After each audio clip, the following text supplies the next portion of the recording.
coucou, c'est Bidip de ma petite médiathèque. Aujourd'hui je vous retrouve pour une vidéo un petit peu particulière puisqu'il s'agit d'une vidéo pâle. Ça faisait longtemps que je n'en avais pas fait. Et le Tarot Book Challenge organisé par Libremancienne est l'occasion idéale pour me lancer dans une nouvelle vidéo pâle. Le principe du challenge, je vous invite à voir sa vidéo de présentation. Vous aurez toutes vous avez compris? Les instructions. Je vais y arriver. Ce n'est que le début de la vidéo. Donc voilà, vous aurez toutes les explications, c'est ça que je voulais dire, sur sa chaîne. Je vous donne ici que les grandes lignes. En fait, elle s'inspire du tarot divinatoire pour déterminer des catégories. Ces catégories sont inspirées par 10 arcanes majeures. Et donc pour chaque catégorie, elle a choisi des mots-clés qui s'associent à cette arcane. Et moi j'ai pioché dans ma palle 3 livres par catégorie qui collent selon moi aux différents mots-clés. Parfois je suis librement adaptée, mais en tout cas voilà, c'est ce que moi ça m'a inspiré. Et je regarde là parce que j'ai pris mon petit cahier où j'ai marqué toute ma liste. J'ai les livres par terre devant moi, donc je vais devoir me pencher. Avant de vous présenter les livres, que voulais-je dire? Oui, les dates. Le challenge commence donc le 1er avril et se termine le 31 mai. Comme je lis assez lentement, moi j'ai commencé tout de suite, dès qu'elle a annoncé le challenge, à préparer ma palle. J'ai sélectionné 3 livres par catégorie, il y a 10 catégories, donc évidemment je ne lirai pas tous ces livres, mais j'en ai choisi un maximum pour que je puisse choisir un peu en fonction de l'humeur du moment. Et je ne pense pas non plus valider les 10 catégories puisque ça fait beaucoup de romans. Voilà, j'avais envie de fouiller un peu ma palle et essayer de faire coller des livres à chaque catégorie. Et puis on verra ce que j'arriverai à lire ou pas. Je commence donc avec la catégorie le fou, avec les mots-clés je rêve, commencer une nouvelle saga. J'ai choisi donc moi Persona pour la nouvelle saga, parce que c'est le tome 1 et aussi parce qu'il y avait le mot rêve dans le résumé. Le personnage principal rêve d'échapper à son destin et d'avoir une vie différente que celle que son univers lui impose.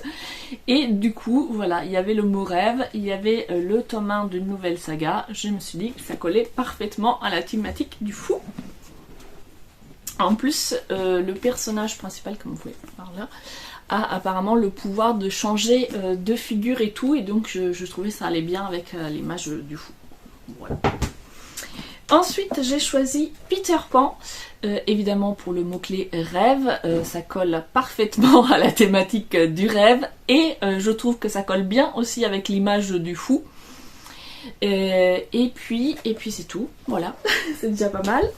Et j'ai enfin choisi aussi Apocalypse Blues, tout simplement parce que c'est le premier tome d'une saga qui est dans ma palle depuis quelques mois et ça serait l'occasion idéale de me lancer. Je connais l'auteur pour avoir lu un autre livre mais qui n'a rien à voir, c'est pas le même style, c'est pas la même cible, on n'est pas dans la même ambiance, donc je suis très curieuse de découvrir la plume de l'auteur dans ce style différent. Ensuite on passe à la deuxième catégorie qui est le magicien, avec comme mot-clé magie, fantaisie, fantastique, créativité, ruse. Pour j'attrape le livre. Pour cette catégorie j'ai choisi Onieka et l'Académie du Soleil. Donc nous sommes dans une série fantasy, donc voilà, rien que pour la fantasy ça colle. Et il y est question aussi de magie, puisque c'est des enfants qui sont doués de pouvoirs qui vont intégrer une école de magie. Donc ça colle parfaitement à la thématique. J'ai choisi le roman de Renard pour la ruse, qui colle parfaitement aussi du coup, et la ruse et la créativité. Et enfin j'ai choisi La Cité du Temps, qui est un livre qui m'a été offert par ma fille pour mon anniversaire et qui est aussi un récit fantastique ou fantasy, je ne sais pas exactement, je crois que c'est plutôt fantastique. Et du coup ça rentre aussi dans cette catégorie et ça me permettrait de le mettre en haut de ma palle. Ensuite nous avons La Grande Prêtresse avec comme mot clé mystère, secret, spiritualité et clairvoyance. J'avoue que là j'ai eu un petit peu plus de mal à sélectionner mes livres. Donc le premier ça a été assez évident. J'ai choisi le Royaume des damnés que je viens de recevoir et je trouvais qu'il collait bien avec la thématique, notamment pour le secret. En plus il est question de sorcières, donc spiritualité, secret, clairvoyance, mystère. C'est des thématiques qui collent bien avec le mot sorcière. Et en plus dans cet univers, d'après ce que j'ai compris, ben justement les sorcières vivent dans le secret puisque c'est interdit. Donc voilà, ça devrait bien coller à cette thématique et c'est une lecture que j'avais de toute façon prévue pour cette période. J'ai aussi choisi Mayadala Express, j'arrive jamais à le prononcer correctement. Alors celui-ci je l'ai choisi pour le mot-clé mystère, puisque l'héroïne va embarquer dans un train mystérieux vers une destination mystérieuse, donc il a l'air d'y avoir beaucoup de mystère, à part le point de départ dans une gare, dans un univers fantasy, tout est mystérieux. Et enfin j'ai choisi À chacun sa place de Ophélie Mesturo aux éditions Rebelle. Et pour le mot clé secret également, puisque il y a déjà dans le 4e de couverture le mot secret. Et puis le héros va découvrir un secret et il a lui le pouvoir de voyager dans le temps et donc il va entamer un voyage à la suite de sa découverte.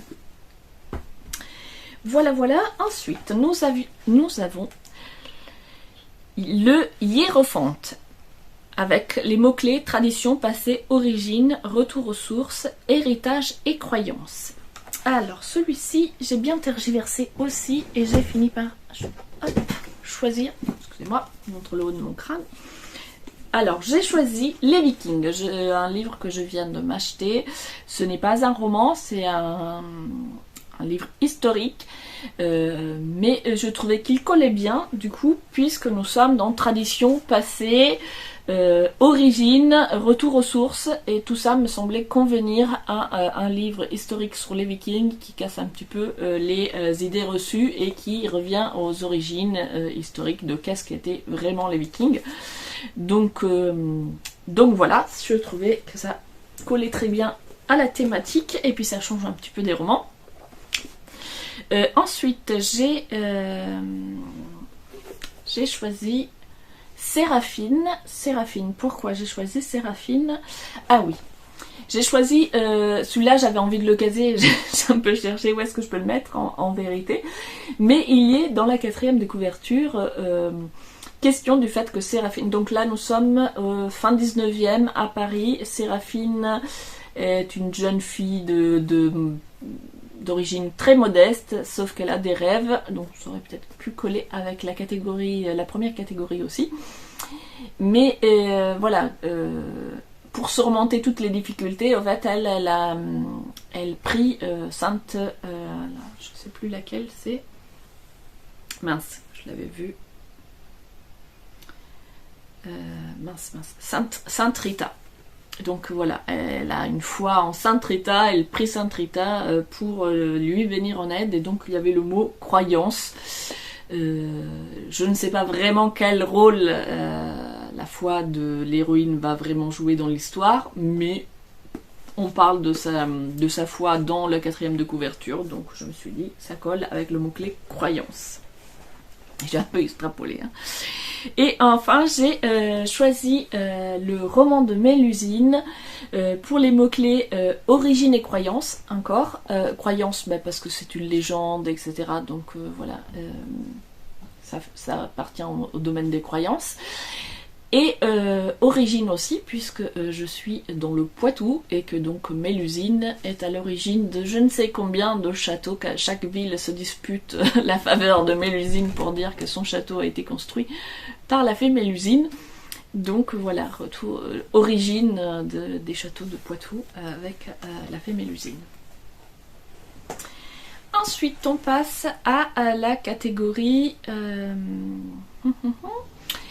les amoureux, amour, amitié proche, spicy, amour de soi. Alors là j'ai galéré parce que déjà des romances il n'y en a pas dans ma palle et puis du coup l'amour c'était difficile. J'en ai trouvé un quand même. J'ai trouvé June, donc de Emmanuel de Boisson. Je sais pas si c'est comme ça qu'on prononce. C'est l'histoire de la femme d'Henry Miller, donc et de leur histoire d'amour. Donc voilà, on est parfaitement dans le mot-clé amour, les amoureux, ça colle parfaitement.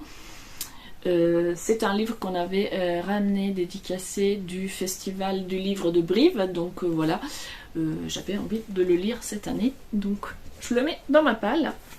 Et ensuite j'ai pris un autre livre qu'on avait ramené du même festival, New Earth Project, et je l'ai choisi pour le mot-clé amitié.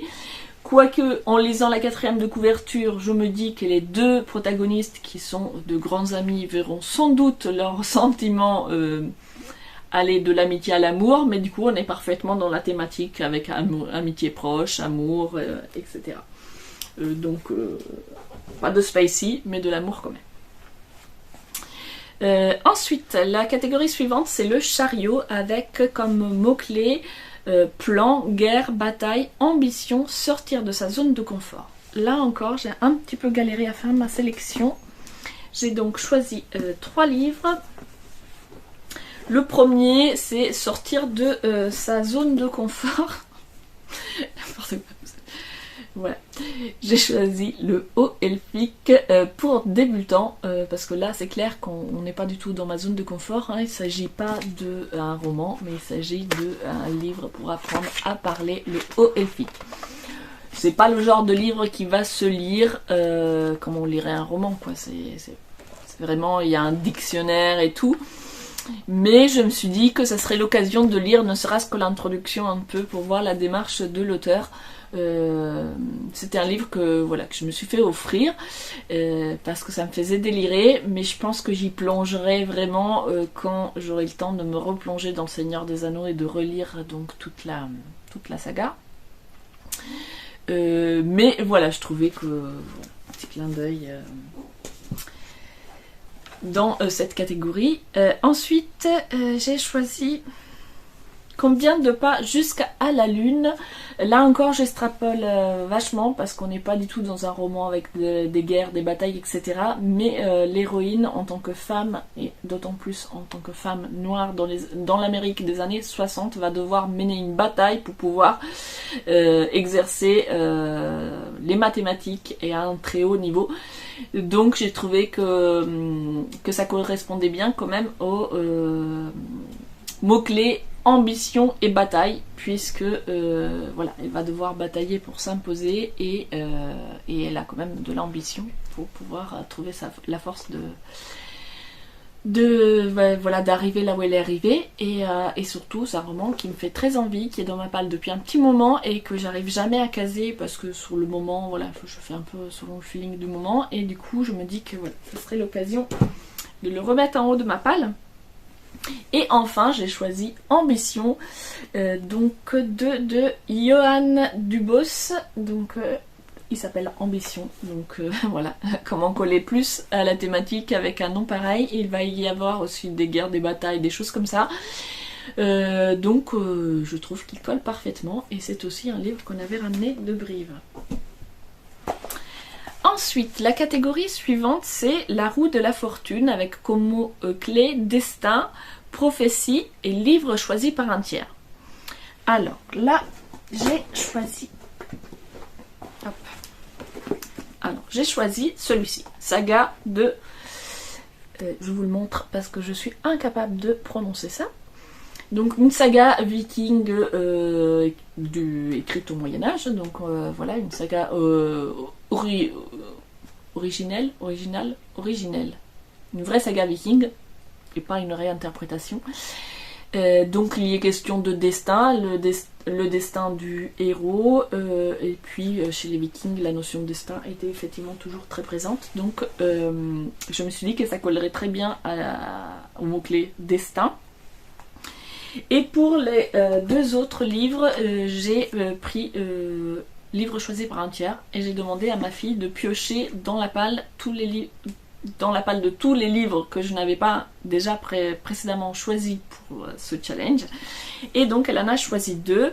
Elle a choisi Marie Curie. Elle a découvert l'énergie nucléaire dans la collection, donc c'est chez l'École des loisirs, une collection dédiée aux femmes de science. Que nous avons reçu il n'y a pas très longtemps et qu'on a l'ambition de lire en lecture commune, enfin en lecture commune comme on a un seul exemplaire, on va le lire chacune notre tour, mais voilà, c'est une lecture qu'on va faire toutes les deux, donc elle me l'a mis dans ma palle d'avril-mai. Et ensuite elle a choisi Les Mondes de l'Alliance, donc c'est un premier tome, il me semble, oui voilà, c'est un premier tome. Une saga de science-fiction qu'on avait ramené de Brive et que donc voilà, elle a choisi pour moi. Enfin, non pas enfin, il reste encore 3 catégories, j'espère que c'est pas trop long. Alors, la mort, donc avec les mots-clés mort, mais aussi changement, transformation, renaissance et seconde chance. Là, j'ai choisi que 2 livres parce que j'avais du mal à trouver. Donc le premier livre que j'ai choisi, c'est donc une autre saga viking dont je ne prononcerai pas le titre. Ici dans celle-ci, pourquoi j'ai choisi celle-ci? Pour le changement et la seconde chance, puisque le personnage va devoir... voilà, il a perdu son fils, il a perdu ses terres, etc. Et donc il va devoir se reconstruire en fait. Voilà, donc j'ai trouvé que ça collait bien. Et celui-ci, c'est ma fille qui me l'a suggéré pour cette catégorie. C'est La Chambre des officiers. Parce que donc elle me dit ça colle déjà au mot mort et aussi au changement, puisque les personnages vont changer. Donc voilà. Ensuite, catégorie suivante, le diable, vice, autodestruction, malveillance, vengeance, trahison et dark romance. Alors là, j'ai galéré. Pour trouver... Donc déjà, voilà, celui-ci, j'ai mis les sorcières d'or qu'au départ, j'avais mis dans une autre catégorie. Je l'avais mis dans la catégorie de la magicienne, parce qu'il est question de sorcières. Non, la grande prêtresse, voilà. Je l'avais mis dans la catégorie grande prêtresse et c'est ma fille qui me dit, mais puisque je galérais à trouver des livres pour le diable, elle me dit mais pourquoi tu le mets pas là, il va y être question de vengeance. Et elle a tout à fait raison, c'est même le thème central du roman, c'est la vengeance, du coup aussi de la trahison, donc ça colle très bien avec la thématique et je l'ai déjà commencé, donc celui-ci je suis sûre de le finir pour le challenge.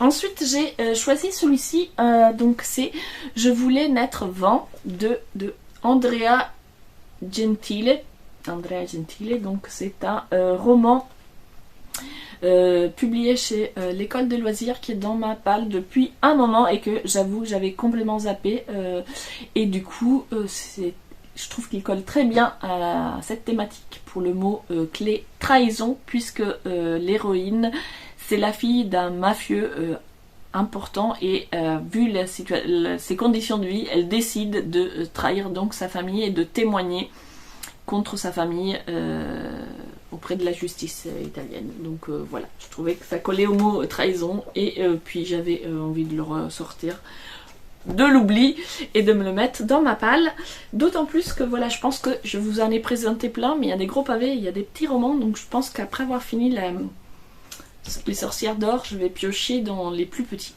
comme ça va alterner un peu. Et enfin, pour toujours la catégorie du diable, c'est encore un livre qui m'a été prêté et conseillé par ma fille, qui est L'Empire des femmes, pour la thématique de la vengeance. Donc voilà, je sais pas du tout de quoi ça parle, mais elle m'a dit il y a de la vengeance dedans et ça va te plaire. Donc voilà.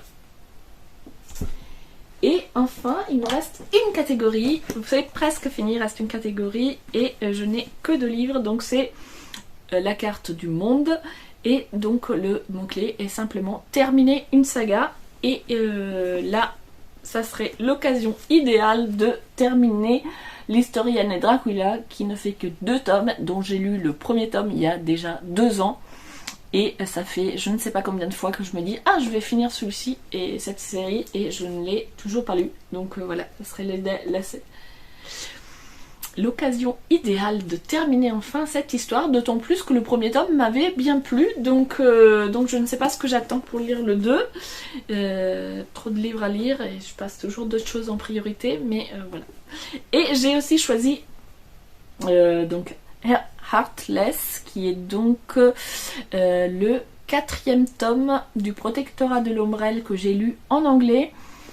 Là c'est pareil, c'est une série que je possède depuis des années, que j'ai aimé les autres tomes, sauf que je peine à me motiver à la finir. Je triche un peu dans la mesure où ce n'est pas le dernier tome, donc si je lis que celui-là, je terminerai pas une saga, puisqu'il y a encore un 5e tome, mais c'est le dernier que je possède. Donc je me dis, si je termine celui-là, j'aurais peut-être pas terminé la saga, mais j'aurais lu tous les tomes que je possède déjà, et ça serait déjà pas mal. Et puis ça me ferait lire un petit peu en anglais, parce que cette année encore, mon objectif de lire en anglais est mal parti. Je n'ai toujours pas terminé un seul livre en anglais, et nous sommes déjà fin mars. Donc voilà, celui-ci je pense que je vais peut-être pas le finir, mais je pense que je vais me le mettre quand même en avril-mai, histoire de le commencer, et quitte à le lire après sur plusieurs mois, mais voilà, de me faire un petit peu de lecture en anglais. J'ai des livres numériques en anglais, mais c'est vrai que j'y pense pas en fait, et en l'avoir en papier, ça sera peut-être plus motivant. Et puis c'est une saga très légère, très sympa, avec voilà, des histoires de vampires et tout ça, c'est facile à lire. Et voilà, ça y est, j'ai fini le tour de tous les livres que j'ai sélectionnés pour ce challenge. Dites-moi en commentaire si vous en avez déjà lu quelques-uns, si vous en avez d'autres dans votre palle. Et s'ils vous font envie, dites-moi aussi si vous êtes inscrit à ce challenge et s'il vous tente. Je serai ravie d'avoir donc tous vos avis en commentaire et je vous retrouve plus tard pour les vidéos habituelles.